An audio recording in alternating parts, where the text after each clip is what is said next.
पहले देखते हैं हार्ट क्या है। ये देखिए मैं ड्रॉ करता हूं, ये कौन है, हम और आप।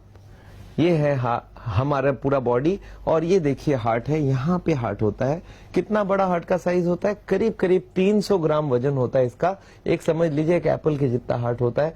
ये पंप करता रहता है, और ये जब पंप करता है तो यहाँ से ब्लड पूरे शरीर को जाता है। मैं हार्ट को थोड़ा बड़ा करके दिखाता हूँ। ये जो हार्ट है ये 70 बार हर मिनट में पंप करती है। 1 घंटे में 4300 बार, और 24 घंटे में करीब 1 लाख बार पंप करती है। और हर बार ये जब पंप करती है इससे ब्लड निकलती है, और ब्लड पूरे बॉडी को जाती है। बॉडी के हर पार्ट को ब्लड मिल जाता है। देखते हैं, हार्ट को थोड़ा बड़ा करके दिखाता हूं। देखिए आप,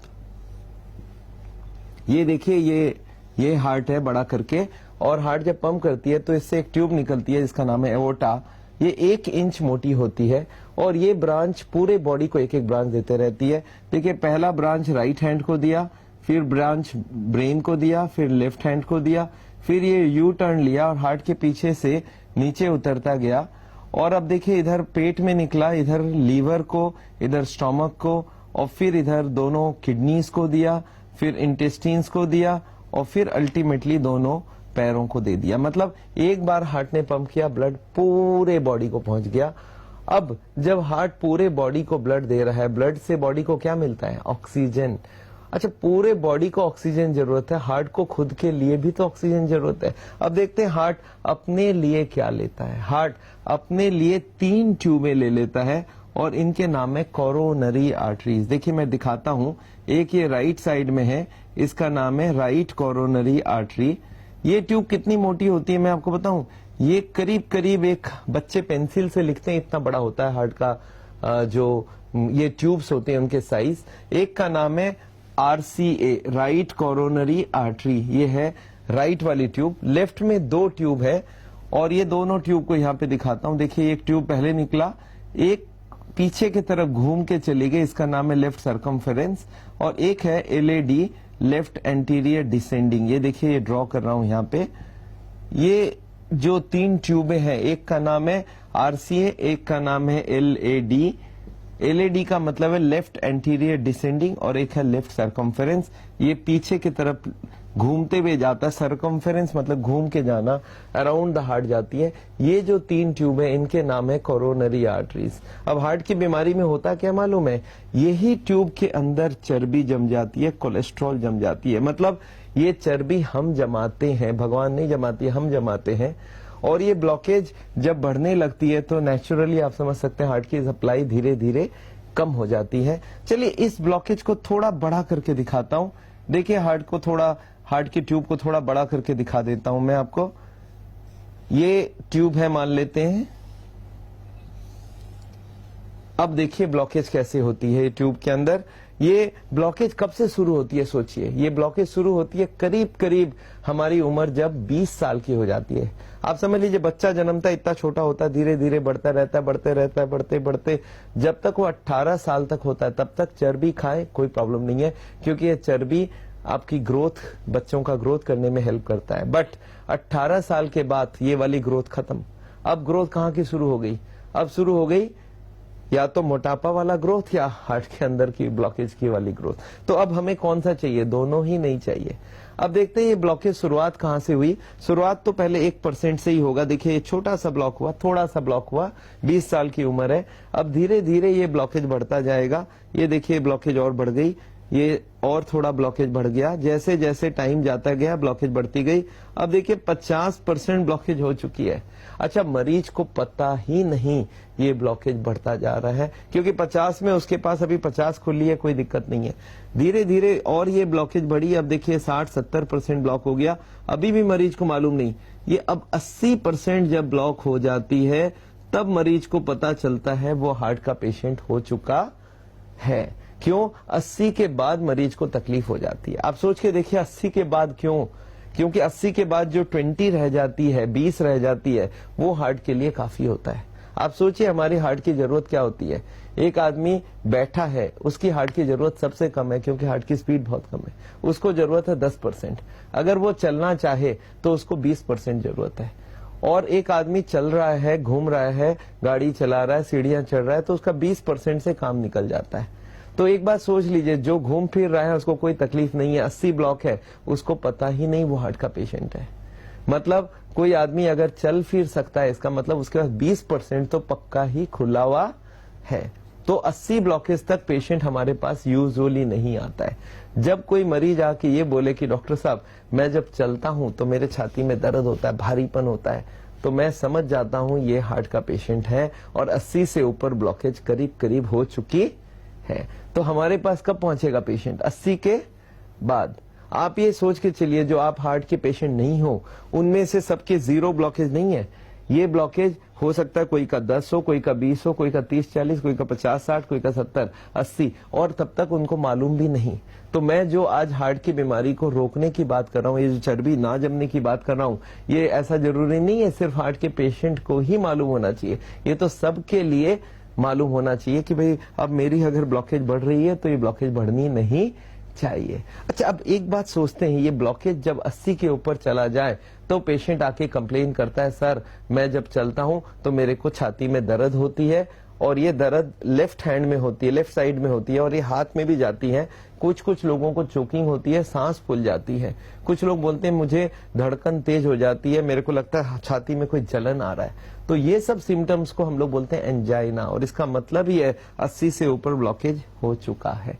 अब अगर हम कॉमन सेंस को यूज करें, कोई आदमी को पूछूं सब ये है हार्ट की बीमारी और जिसमें 10 करोड़ हार्ट के पेशेंट इंडिया में है, और इस बीमारी का करें क्या, तो आपका दिमाग इमीडिएटली पूछेगा कि डॉक्टर साहब एक बार बताइए ये ब्लॉकेज हो क्यों रहा है, कौन सा ऐसा कारण है जो अंदर जम रही है। एक आदमी मेरे को और स्ट्रेट क्वेश्चन पूछा कि डॉक्टर साहब अगर इसकी जो ब्लैक वाली आप दिखा रहे हो इसका एक पीस निकाल लूं काट के चाकू से और इसको माइक्रोस्कोप में देखूं तो इसमें दिखेगा क्या? इसमें 2 आइटम दिखेगा, इसका नाम है चर्बी और इसका मेडिकल नाम है कोलेस्टेरॉल एंड ट्राइग्लिसराइड्स। तो इन दोनों का नाम एक बार नोट बना लेते हैं। एक का नाम है कोलेस्टेरॉल, ये ब्लॉकेज बनाती है, और एक का नाम है ट्राइग्लिसराइड्स। ये 2 जो आइटम्स है इनको आपको बहुत अच्छे से समझना पड़ेगा, और ये 2 आइटम को अगर हम ब्लॉकेज से रोक दें, इनको अगर हम खाने में बंद कर दें तो हार्ट की बीमारी बनना बंद हो जाएगा, ये ब्लॉकेज बढ़ना बंद हो जाएगा, और ये बहुत जरूरी है। तो अगर आप कॉमन सेंस को यूज करते हैं तो क्या बोलते हैं डॉक्टर साहब ये जो बीमारी का असली कारण है ये कोलेस्ट्रॉल ट्राइग्लिसराइड, इनको क्यों नहीं हटाते हैं? सावल में हम सिर्फ यही बात समझा रहे हैं कि जो ब्लॉकेज बढ़ रही है, जो कारण है कोलेस्ट्रॉल और ट्राइग्लिसराइड, इसी को हटाइए। तो आप ये पूछेंगे डॉक्टर साहब ये कोलेस्ट्रॉल है कौन सी फूड? ये आपको मैं बता दूं, कोलेस्ट्रॉल एक ही खाने में होता है, वो है एनिमल फूड। एनिमल फूड का क्या मतलब है? जो भी प्राणी से बना हुआ खाना है, जैसे आपका चिकन है, मटन है, बीफ है, अंडा है, मछली है, और दूध भी याद रखिए एनिमल से बना हुआ है। एक बार और गांठ बांध ले, कोई भी प्लांट फूड में कोलेस्ट्रॉल होता ही नहीं है। अगर मैं आपको पूछूं कोई भी प्लांट फूड, जैसे मैं बोल दूं भाई काजू में कितनी कोलेस्ट्रॉल है, तो आपको बोलना है no cholesterol because it is a plant food. अगर मैं बोलूं सफोला सनफ्लावर ऑयल में कितनी कोलेस्ट्रॉल है, सनफ्लावर प्लांट है तो इसमें एनिमल है नहीं, तो आप लिख सकते हैं 0 कोलेस्ट्रॉल।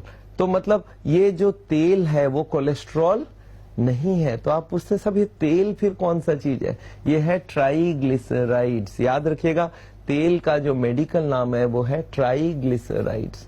तो आप बोलेंगे सर फिर तेल तो नहीं लेना चाहिए, मैं बोलूंगा यही तो हार्ट की बीमारी का असली जड़ है। ये तेल और ये कोलेस्ट्रॉल, ये ट्राइग्लिसराइड और कोलेस्ट्रॉल, अगर इन दोनों को आपने बंद कर दिया तो हार्ट की बीमारी रुक जाएगी, बढ़ नहीं सकती। और अगर सप्लाई पूरी की पूरी बंद कर दी तो ना सिर्फ बीमारी रुक जाएगी, ये बीमारी अंदर से निकल के आएगी, थोड़ी कम हो जाएगी ब्लॉकेज। और यही हम आपसे चाहते हैं कि ब्लॉकेज बढ़ाना बंद करो। अगर तेल की बात करते हैं तो लोग मुझे पूछते हैं सर ये तेल जम क्यों रहा है? मैं आपको बताता हूं, आप खाने में, किचन में जब खाने में तेल यूज करते हैं, आप एक काम कीजिए, शाम को किचन में जाइए और जहां खाना बना है, गैस की चूल्हा जो है उसके बगल वाले टाइल में हाथ लगा के देखिए हाथ में क्या जम रहा है। आप देखेंगे हाथ में कुछ गीला गीला सा कोई ग्रीजी आइटम जम रहा है, वो क्या है? तेल है। अच्छा, लेडीज लोग उसको साबुन लगा लगा के शाम को साफ करती है। अच्छा, एक लेडी को मैंने बोला 1 महीने तक साफ नहीं करने दूंगा। आप सोच सकते हैं क्या होने वाला है? वो तेल का लेयर बाय लेयर जमता रहेगा। अच्छा सोचिए, यही तेल का लेयर हस्बैंड के हार्ट के अंदर जमा दे तो कैसा रहेगा। हस्बैंड भी क्यों, परिवार के सारे लोगों के हार्ट में जमा करते हैं। और यही आजकल हो रहा है, वो जो तेल आप खाने में इस्तेमाल कर रहे हैं वही तेल हार्ट के अंदर जमता जा रहा है, ब्लॉकेज बनता जा रहा है। और यही मेन प्रॉब्लम है हार्ट की बीमारी का, कि ये दो आइटम को हमें पहचान करना बहुत जरूरी है।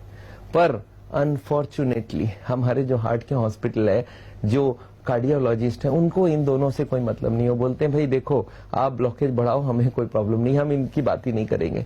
जब आपकी ब्लॉकेज बढ़ जाए तब हम बाईपास सर्जरी कर देंगे, तब हम एंजियो प्लास्टिक कर देंगे। ये मेरे को बहुत गलत लग रहा है। मेरे को लग रहा है जो हार्ट के पेशेंट्स को पहले तो ये बता देना चाहिए कोलेस्ट्रॉल है क्या चीज, ट्राइग्लिसराइड है क्या चीज, तो उसकी हार्ट की ब्लॉकेज बढ़ना बंद हो जाए और हार्ट की बीमारी बढ़ेगा नहीं, तो आपको डरने की कोई जरूरत नहीं है। एक बार सोच के देखिए, ये हार्ट अटैक रोकना कैसे है।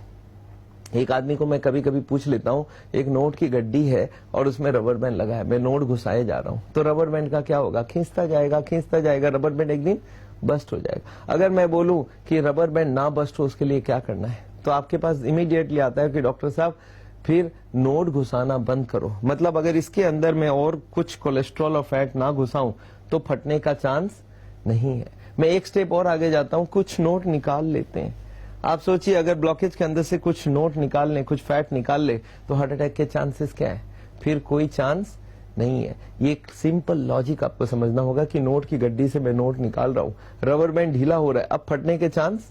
और यही मैं हजारों लोगों को सिखा रहा हूं कि अगर आपकी ब्लॉकेज 70 है, 80 है, 90 है और अभी तक हार्ट अटैक नहीं हुआ है, और अगर आपने ये कोलेस्ट्रॉल ट्राइग्लिसराइड को एकदम खत्म कर दिया और इसके अंदर से सप्लाई, बॉडी को सप्लाई बंद कर दिया कोलेस्ट्रॉल ट्राइग्लिसराइड का, तो बॉडी क्या करेगा, अंदर से जो कोलेस्ट्रॉल ट्राइग्लिसराइड है उसको निकाल लेगा। और अगर वो निकाल लेगा तो रबर बैंड ढीला हो गया, हार्ट अटैक के कोई चांस नहीं है। इसके लिए क्या करना होगा कि खाने में तेल एक बूंद भी नहीं देना है। अगर not a single drop of तेल दिया जाए तो हमारा असली काम तो हो जाएगा कि एक हमारे अंदर जमना बंद हो जाएगी। और दूसरा है कि कोलेस्टेरॉल, नॉन वेजिटेरियन फूड बंद कर दो। अमेरिका के प्रेसिडेंट है क्लिंटन, मुझे याद है 2004 में उनकी बाईपास सर्जरी हुई और मेरे पास लोग आके बोले सर देखिए क्लिंटन ने बाईपास सर्जरी किया, नई ट्यूब लग गई। पता चला 6 साल बाद 2010 में उसकी फिर से ब्लॉक हो गई, अब इस बार उन्होंने स्प्रिंग लगा लिया।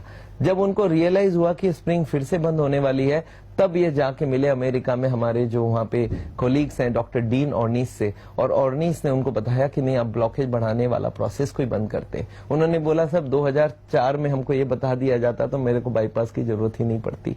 तो उन्होंने अल्टीमेटली CNN टीवी में बताया कि ब्लॉकेज मैं अगर पहले ही हटा लेता, ब्लॉकेजिंग प्रोसेस रोक देता, तो हमारा काम बन जाएगा।